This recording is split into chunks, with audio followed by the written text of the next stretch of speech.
2, 1. Mr. Speaker, ladies and gentlemen, the road to being a saint is difficult, tedious, and under immense scrutiny because the end goal of becoming a saint and being recognized as one is not merely for clout, status, or representation, but something more than that. Peter, John, Paul, and the recent young saint Carlo Acutis all became saints in hindsight because they devoted themselves primarily to God and lived above and beyond as an exemplar in a life of pursuit towards virtue. Every Catholic baptized is called to be a saint. Few pursue it, and even few achieve that status, which inherently give this thing value because these people and the pursuits that they do are not just good, but they are great. They are few and far between. This standard in itself is principally good in order to be able to uphold what it truly means to be a saint. This is a value judgment debate about lowering or not lowering the barrier to be a saint, and we believe that democratizing this access ironically undermines the value of sainthood in itself.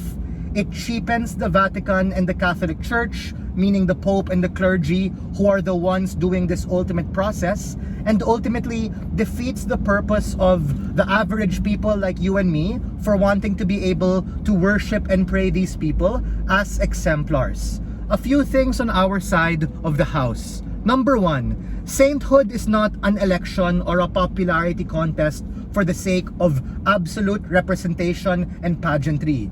Representation is good, yes, but the point in which everyone and anyone under the name of, oh, you're from here, DEI, etc., these particular people do not necessarily go above and beyond compared to the average individual. That is to say, there is extremely high burden to be able to explain this particular process because it's not enough to be a good person. It's not enough to live a moral life.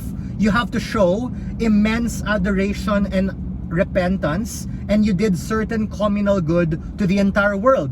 For instance, Saint Augustine, when he was able to conquer lust and be able to uphold the value of purity despite his debauchery in his younger years, Mother Teresa and her ability to be able to spread Christianity and Catholicism in Latin America, in Asia, and in Africa, Carlo Acutis, the recent young saint who dedicated his entire life to the spreading and the scrutiny of Eucharistic miracles, putting them on the internet in these digital spaces, documenting them, and literally being able to bring God to the young people, the Gen Z and the Gen Alpha, who are otherwise digitally dependent. Number two, why is this so particularly rigorous and how does this process work?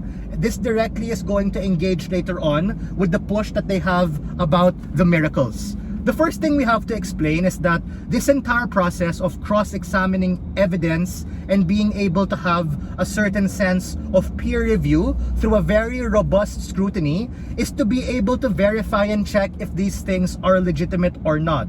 It's not good enough to be moral because under Catholicism, everyone has to be moral if you want to be able to go into heaven. But the nature of being a saint and why you have to be above and beyond to be great is precisely because you need to be able to be an exemplar for these particular people. And we think that the process of being able to forward this to the bishop bringing it to the Vatican, and the Pope, who by the way is the direct successor of God or Jesus Christ, is exactly the person who has to be able to arbitrate this fact. We think the flip here is that if you lower the barrier of this, it actually places that to the subjective norms of the particular Pope. That is to say, if he's from Argentina, if he's from Africa, if he's from Asia, lowering that barrier because they want more of their kinds of people to be saints can ultimately cheapen that particular narrative. Yes, in a vacuum, representation is good, but in this particular case, when the sole burden is to represent for the sake of having more, opens up the harm of politicization and can ultimately cheapen that particular narrative. Let's talk about the nuance to miracles because that's something the previous speaker talked about.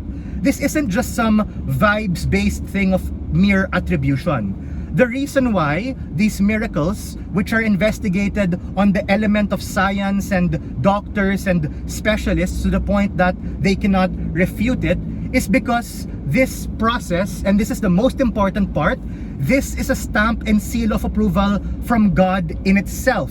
Meaning, the fact that these miracles cannot be explained, that's why it's called a miracle, and cannot be attributed to like science or other kinds of different circumstances, becomes their way of confirming whether God is okay with you literally being a saint. And besides, in instances where you aren't able to achieve that, or it takes long, then you're still beatified as someone who is blessed.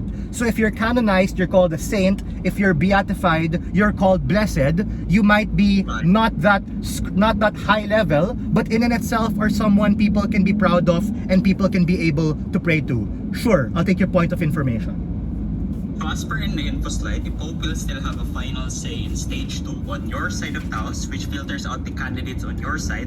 Your harm is still not exclusive. Bro, if your push is that, the Pope has absolute say, that's bad. That's literally the entire point of Catholicism. That is why we have other offshoots in instances where you don't fuck with the Pope, right? You can go to like Christianity and other kinds of sects. The reason why the Pope has to have final say is because of what Jesus Christ told Peter before he ascended. Peter, upon this rock you are going to build my church. Peter was the first pope, and all other popes who succeeded in him is directly linked to the Son of God or Jesus Christ. This in itself is very important and very valuable because the Pope on our side doesn't just make this willy-nilly. In fact, he has more data points, more interviews, and more capacity to be able to look at this from a holistic perspective.